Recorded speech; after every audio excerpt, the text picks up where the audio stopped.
Haya, asanteni sana kwa kukuja. Hii ni Azimio la Umoja One Kenya communique regarding panel to vet and make recommendations regarding the party's deputy presidential nominee. At its inaugural meeting held on 21st April 2022 at the Kenyatta International Convention Center, the Azimio la Umoja One Kenya Coalition Council, at the request of the party's presidential candidate, His Excellency Raila Odinga, resolved to appoint a 7-member team to assist and advise the candidate regarding the nomination of the party's deputy presidential candidate.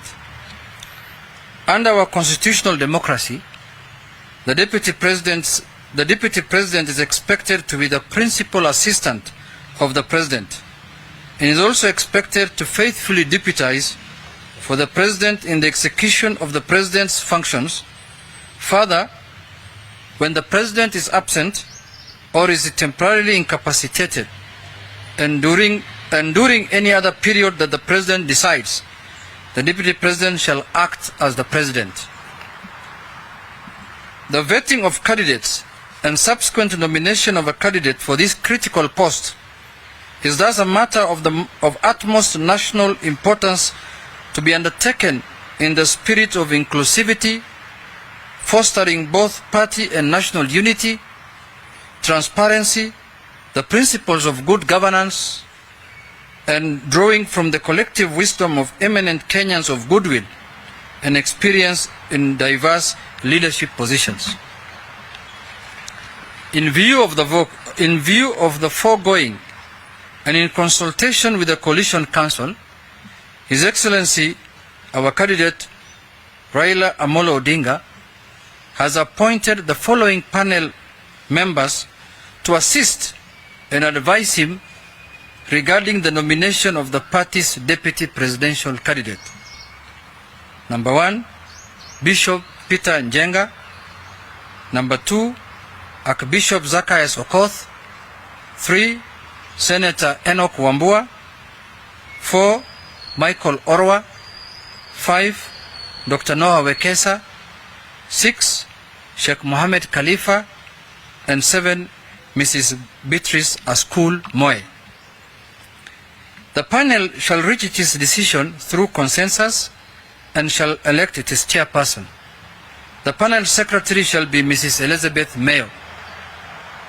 In undertaking this solemn task, the panel shall be guided by the following core principles. A. Fidelity to the Constitution of Kenya, with particular emphasis on the qualification for nomination as a deputy presidential candidate. B. Eligible candidate must demonstrate in word and deed that nomination to the high office of Deputy President of the Republic of Kenya is a public trust to be exercised in a manner that 1. Demonstrates respect for the people, brings honor to the nation and dignity to the office, promotes public confidence in the integrity of the office, and demonstrates the value that nomination to the office is a responsibility to serve the people rather than the power to rule them. C. In addition, the eligible candidate must demonstrate in word and deed fidelity to the following guiding principles of leadership and integrity. 1. Personal integrity in public and private life. 2. In previous public service or private affairs, objectivity and impartiality in decision making, and in ensuring that decisions are not influenced by nepotism, favoritism, other improper motives or corrupt practices. 3. Selfless service based solely on the public interest, demonstrated by honesty in the execution of public duties, the declaration of any personal interest that may conflict with public duties, accountability to the public for decisions and actions, and discipline and commitment in service to the people. The panel is required to submit to the candidate names of the suitable candidates for his consideration on or before 10th May 2022. Signed at Nairobi this 27th day of April by Junet Mohammed, Secretary General of the Azimio la Umoja-One Kenya Coalition Council. End of statement. I think it's very clear, isn't it? Yes.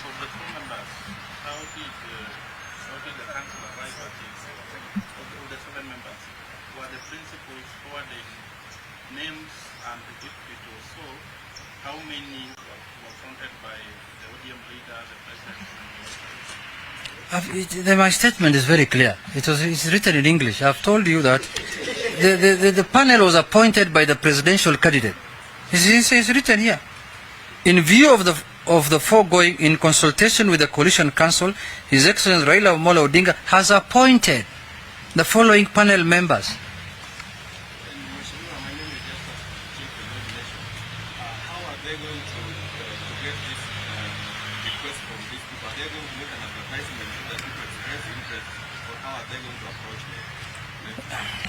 You see, I don't want to speak for the committee.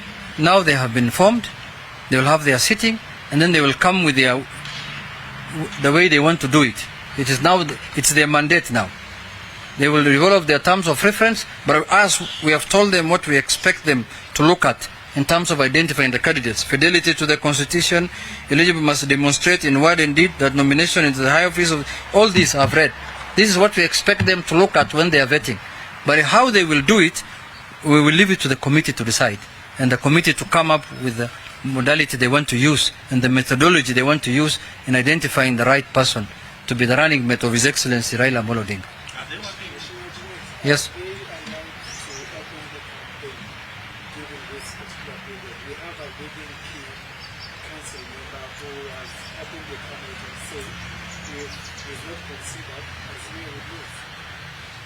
No, they are openly. Somebody can campaign. This is an open position, but the council and the presidential candidate has formed this team to look into that. You know, what I've learned from this process, there are many candidates. Some of them looks like they are sponsored by the media. They look like they are deputy presidents for the media.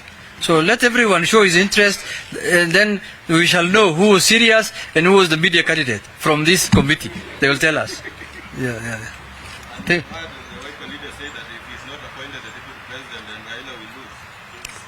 Yeah, but you know, I'm not the wiper leader, you know that. I'm the Secretary General of the Azimio One Kenya. I cannot speak for anyone.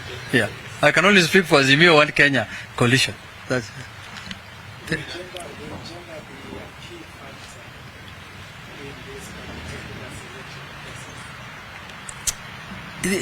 This thing is open to everyone. It's open to men, women, people with disability, youth, you know, bishops, sheikhs, cooks, politicians, all kind of Kenyans. It's open for them to. Anyone can be a deputy presidential candidate. So let us not anticipate debate. Let's leave the committee to do their work. Let's see what they come out with. You know, let's not do the work of the committee in this press conference.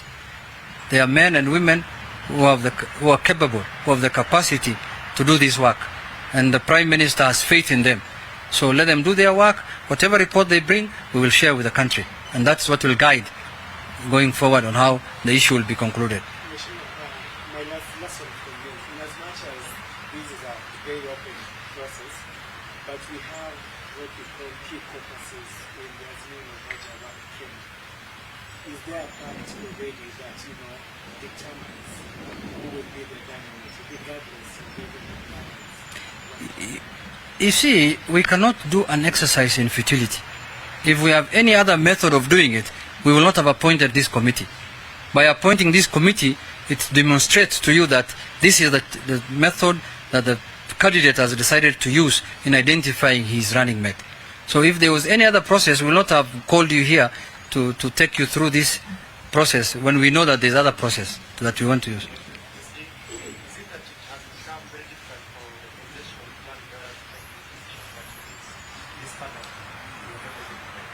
Not at all. This is the international best practice, and we are borrowing from other democracies that have matured. Look at the way the deputy president of the United States of America is selected. It's through this kind of process. A committee is formed that looks at it. We don't want this. The candidate does not want to do, you know, a decision which is solely, looks dictatorial. He wants to give other Kenyans an opinion to contribute. This is one of the best practices in the world. This is how Kamala Harris was nominated. This is how, the president now, Biden, was nominated when he was the running mate for Barack Obama. This is one of the best world practices in identifying a deputy presidential candidate. Thank you very much, and have a good day. We will call you again if we have